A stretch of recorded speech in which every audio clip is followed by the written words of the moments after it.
The perception of sharks is an uphill battle, stemming from the movies, such as Jaws.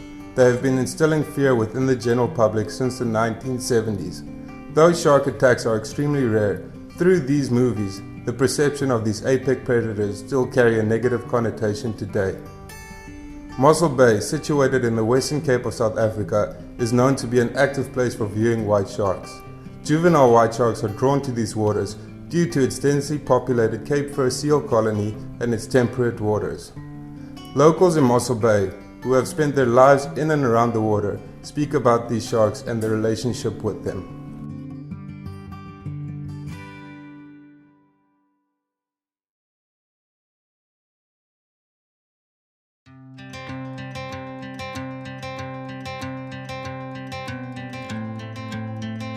Rio van der Merwe, owner of Garden Route Scuba, came to Mosselbaai after practicing optometry in George for nearly 17 years. He has been diving for 2 decades, and 3 years ago he realized the corporate world was not for him. He then decided to begin his scuba business and hasn't looked back since.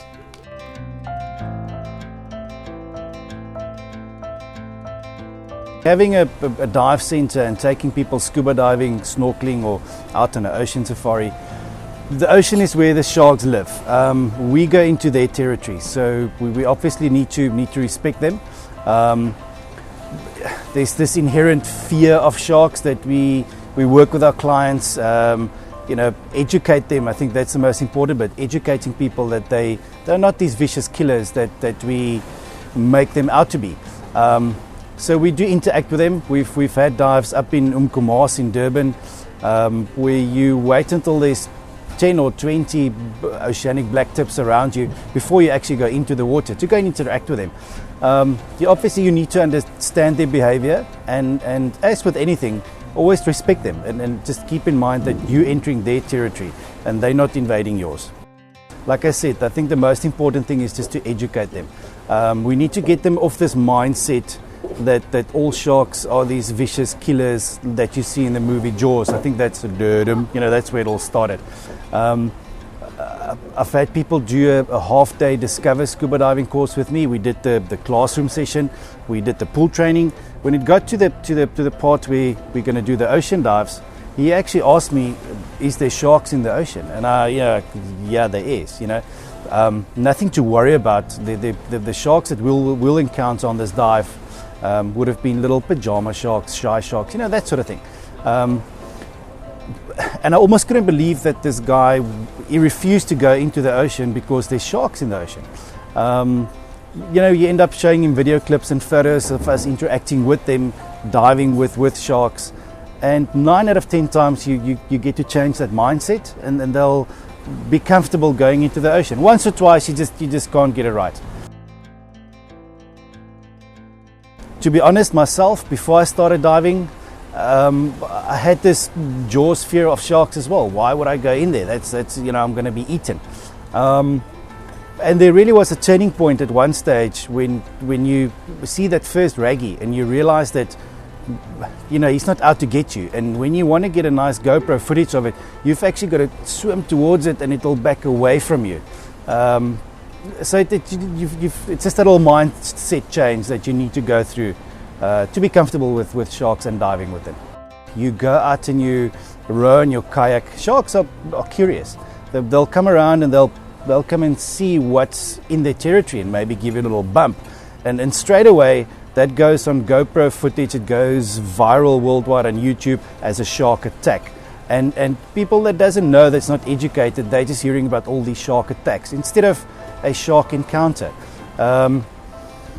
Honestly, I feel safer going into the water scuba diving, knowing there's sharks around me. I've been doing it for 20 odd years. I feel safer diving in the ocean than what I do driving my car in the general public roads, to tell you the truth.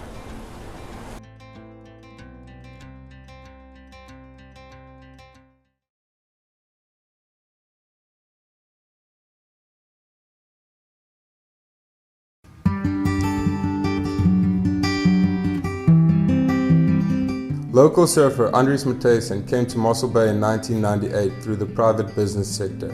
He eventually opened his first surf shop in the center of Mosselbaai. He has since set up a surf school on Diaz Beach.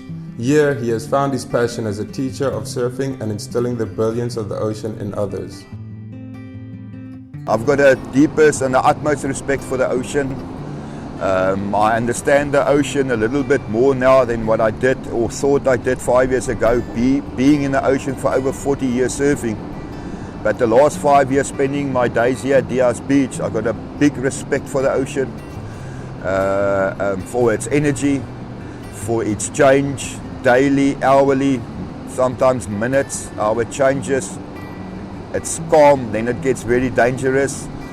And with the creatures in it, I believe I will rather move the shell or crab, put it back in the water, and we'll coexist. I believe that we have to look after the sharks. We have to not interfere in their way of life. And I feel sometimes not by the chumming, but by the tuna head on a piece of rope to lure the sharks to the cage for a selfie picture, for tourism, for money. That's human interference. And no matter how I feel and good I do to stay safe and feel safe in the water, I feel these guys with what they do there is maybe jeopardizing our peace as other ocean users in the ocean. I'm fortunate enough that I live it on a daily basis. It's my work. I'm in the ocean. I'm still here. But there's a lot of emphasis on the ocean and what pollution is doing to it, plastic pollution, what humans are doing to sharks with the shark fins. People need to be made more aware.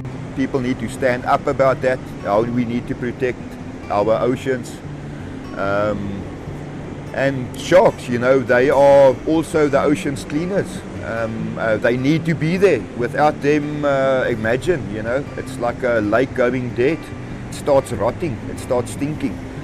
And we as people need to wake up to that, and that's what we're doing with all the plastic and rubbish we put into our oceans.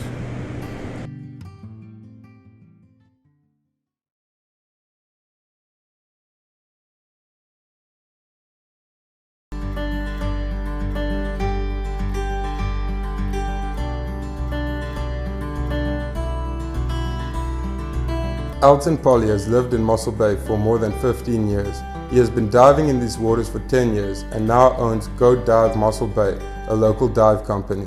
Since coming to Mosselbaai, Polly has served as a skipper on many different boats and serves as a primary skipper for White Shark Africa, a local cage diving company. Whether he is on the water or in the water, Polly and the ocean have a special bond. Mosselbaai port control, first strike. Yeah, morning to you, Captain. Just permission to exit the port, please. Thank you. Standing by 1-2. I used to own a fishing tackle store and I used to sell dive equipment as well. Maybe 3 or 4 weeks after doing my dive course, I was out on our boat one day and I saw my first white shark and I thought to myself, I'm never ever diving again. That shark literally was, it felt like 7 meters. It felt like the biggest shark ever. It was probably 3 meters or whatever, but for me it was like, there's no ways I'm diving again. And for about 3 years, I didn't get in the water at all. I didn't go and swim, I didn't go get in the, I was terrified of white sharks. And then the one day, some of our interns convinced me to do a baited shark dive just here at the Dollar Set. So we dive with 3 species of sharks, little benthic sharks, and it's like a baited dive. So we take a little bit of chum or whatever with, and that definitely changed my perception. I started off with this small little shark and I was like, wow, that was awesome. I want to dive with the next bigger one. As responsible cage diving operators, it's up to us to, put all our effort into changing perceptions. And it starts off when the client walks into the shop. He sees awesome, pictures of white sharks all over the thing. He doesn't really know what to expect. They've only seen what they see on like social media. They've seen like a few YouTube clips, and unfortunately, the YouTube clips that get posted are always the very dramatic ones of a shark with its teeth out, all bared and stuff. And that's not really what you'll experience on our boats. I mean, a very small portion of it will be that. So our initial response, or our initial steps to getting those clients to change perception, is to give them a very good and informative briefing before they go on, telling them the misconceptions associated with sharks, telling them the threats that sharks are facing, telling them a little bit more about the shark behavior that they're going to see, as opposed to what they have already seen on social media and Hollywood and stuff like that. By the time they get out onto the boat, they need to trust us, they need to be focused, they need to know what to expect, because when they do see these animals and they come slowly gliding past, that's when you can actually see like the guy's like, oh, I get it now, I understand. The shark, even though we have 6 people in the cage, the shark's not tearing at the cage all the time. It's not trying to just like get at the people. It's they take their time. They have to be comfortable before they even approach the boat. They do 3 or 4 passes before they even attempt at the bait most of the time. So yeah. In the overlap of water usage between humans and sharks here in Mosselbaai, we've seen it over 15 years, never been an incident. We have kayakers every day, we dive every single day, we've got surfers surfing the breaks right next to the island every day. If we were on the menu for white sharks, there would be a lot more incidents and a lot less survivors. It's definitely living here over this time and seeing how these white sharks interact with people. There's no way that I would ever say that white sharks are a proper threat to humans. I feel like it's a very important job, but it's not a very hard job to do. I think that the sharks themselves actually do most of the speaking. Once you've taken the person there and you've actually shown them a shark in a responsible way, the sharks actually speak for themselves. All 3 of these men spend their working days in territory belonging to white sharks. Because of this, their bond with these animals is rich. Each are also aware of the importance of the mutual respect they inherently must give to one another. White sharks are part of our fragile oceanic ecosystem. Without them, there is a lack of balance, the effects of which are unknown. It's our job as ocean users to understand them, respect them, and to educate others of their behaviors and intentions.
Baby shark, do do do do do.